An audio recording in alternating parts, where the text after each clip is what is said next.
तेजल चौकेकर खोत। बुलेटिनच्या सुरुवातीला एक महत्त्वाची बातमी पाहूयात। कंगना रनौतचा काँग्रेसवर हल्लाबोल आहे। वंदे मातरम वादावर बोलताना काँग्रेसची पाकिस्तानसोबत कंगनानं तुलना केलेली आहे।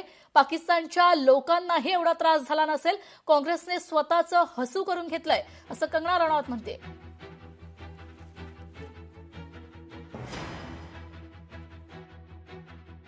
काँग्रेसवर हल्लाबोल आहे। वंदे मातरम वादावर बोलताना काँग्रेसची पाकिस्तानसोबत कंगनानं तुलना केलेली आहे। पाकिस्तानच्या लोकांनाही एवढा त्रास झाला नसेल, काँग्रेसने स्वतःचं हसू करून घेतलं असल्याचं कंगना रनौत म्हणते।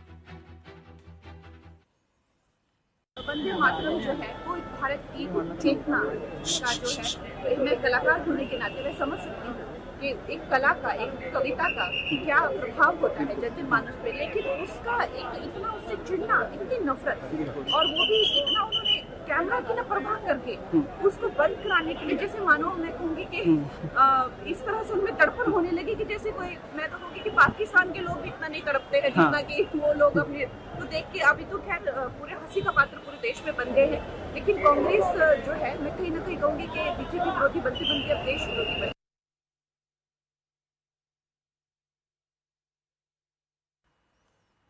काँग्रेसने स्वतःचं हसू करून घेतलंय। कंगना रनौतने काँग्रेसवर चांगलाच हल्लाबोल केलाय। वंदे मातरम वादाचा मुद्द्यावर पाकिस्तानशी तुलना केलेली आहे काँग्रेसची।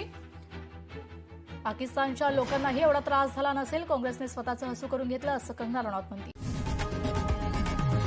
लोकशाही मराठी ऐका, पहा, जागरूक रहा।